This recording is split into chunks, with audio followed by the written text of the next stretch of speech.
నేటి ఉదయం Nellore rural MLA కార్యాలయంలో విలేకరుల సమావేశం నిర్వహించిన Nellore rural MLA Kotamreddy Sridhar Reddy. Nellore rural నియోజకవర్గంలో అనేక వ్యయ ప్రయాసాలకు ఓర్చి ఒత్తిళ్లు తట్టుకొని ఎలాంటి ప్రలోభాలకు లోను కాకుండా అనేక రకాల ఇబ్బందులను అధిగమించి వందల కోట్ల విలువ చేసే 29 పార్కు స్థలాలు భూ కబ్జాదారుల పరం కాకుండా ప్రజలకు అందించడం నా రాజకీయ జీవితంలో అత్యంత సంతోషాన్ని ఇచ్చింది. నాకు తృప్తిని ఇచ్చిన సంఘటనలో ఇది ఒకటిగా భావిస్తున్నాను. Rural MLA Kotamreddy Sridhar Reddy. ఈ కార్యక్రమంలో క్లస్టర్ ఇన్ఛార్జ్ సాబీర్ ఖాన్, 33వ డివిజన్ తెలుగుదేశం పార్టీ అధ్యక్షులు కరణం హజరత్ నాయుడు తదితరులు పాల్గొన్నారు. నెల్లూరు రూరల్ నియోజకవర్గంలో వందల కోట్ల విలువ చేసే 29 పార్కుల్ని, ప్రజల ఆస్తుల్ని కబ్జాదారుల, భూ కబ్జాదారుల చేతుల్లో నుంచి విముక్తి చేసి వందల కోట్ల విలువ చేసే ఆ 29 పార్కుల్ని ప్రజలకి అంకితం ఇచ్చే అవకాశం రావటం నా రాజకీయ జీవితంలో అత్యంత సంతోషాన్ని ఇచ్చిన సంఘటనల్లో ఇది ఒకటని చెప్తూ, ఈ యొక్క 29 పార్కుల్ని, వందల కోట్ల విలువ చేసే 29 పార్కుల్ని ప్రజలకు అంకితం చేసే క్రమంలో భాగంగా తొలి దశలో 7 కోట్ల రూపాయలతో రారీ గోడ నిర్మాణాన్ని పూర్తి చేయడం జరిగింది. దాదాపు 90% పూర్తయి మిగతాయి కూడా జరుగుతూ ఉన్నాయి. రారీ గోడలు నిర్మాణం తొలి దశ కింద 7 కోట్ల రూపాయల వ్యయంతో పూర్తి చేయడం.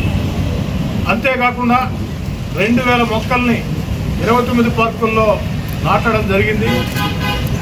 రెండో దశ కింద ఈ యొక్క పార్కుల్లో మరో నెల రోజుల్లో లైటింగ్ సౌకర్యాన్ని కల్పిస్తామని చెప్పని మాట ఇస్తూ ఉన్నా.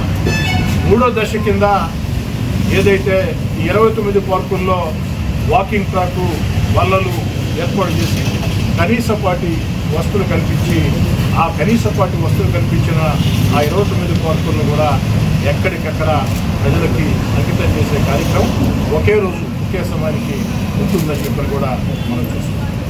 అయితే ఈ 29 పార్కుల్ని, వందల కోట్ల విలువ చేసే ఈ ప్రజా ఆస్తుల్ని అధికారుల సహాయ సహకారాలతో, అనేక మంది ఉద్యోగుల సహాయ సహకారాలతో, ప్రజల సహాయ సహకారాలతో విముక్తి చేయించాం.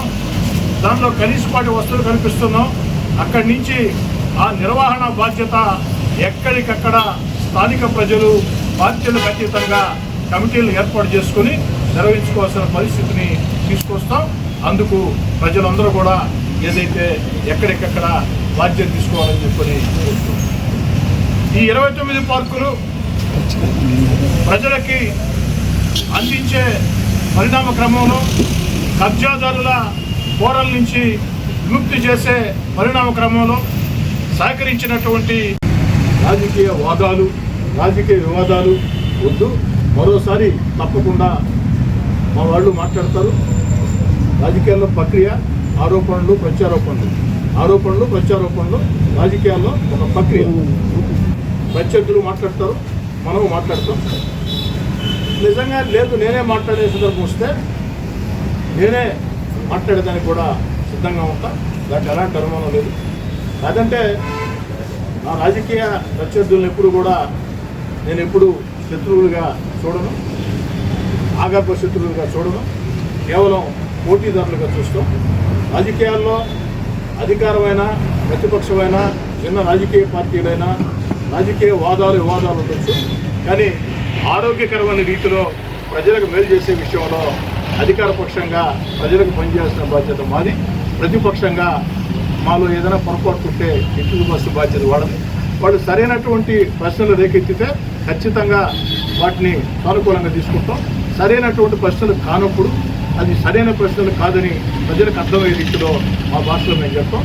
నేను మళ్ళీ చెప్తున్నా, నాకు ఎన్నికల వేళ మాత్రమే జెండాలు, అజెండాలు. ఎన్నికలు లేని వేళ ప్రజా సమస్యల పరిష్కారం, అభివృద్ధి అజెండా. వేరే అంశాల గురించి కూడా నేను ఆలోచన చేసేవాడిని కాదు. మీరు ఈ యొక్క మూడోసారి నేను ఎమ్మెల్యేగా ఎన్నికైన తర్వాత, తెలుగుదేశం పార్టీ కూటమి అధికారంలోకి వచ్చిన తర్వాత మీరే చూస్తున్నారు. నెల్లూరు రూరల్ నియోజకవర్గంలో ఎక్కడా కూడా చిన్న అడ్డమైనటువంటి వివాదాలు కానీ ఏదీ లేకుండా 10 కాలాల పాటు ప్రజలకు మెరుగు చేసే కార్యక్రమాలకు శ్రీకారం చుట్టాం. మీ కోటమిరెడ్డి శ్రీధర్ రెడ్డిగా, మీ స్నేహితుడిగా అదే పందా కొనసాగుతుంది. రాజకీయ విమర్శలకి ఖచ్చితంగా ప్రతి విమర్శలు ఉంటాయి.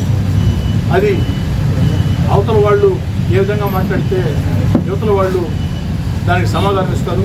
ఏ వాదన కరెక్ట్ అనేది, మనం మాట్లాడే వాదన కరెక్టా, వాళ్ళు మాట్లాడే వాదన కరెక్ట్ అనేది, ఎవరి వాదన కరెక్ట్ అనేది అంతిమంగా ప్రజలు నిర్ణయిస్తారు.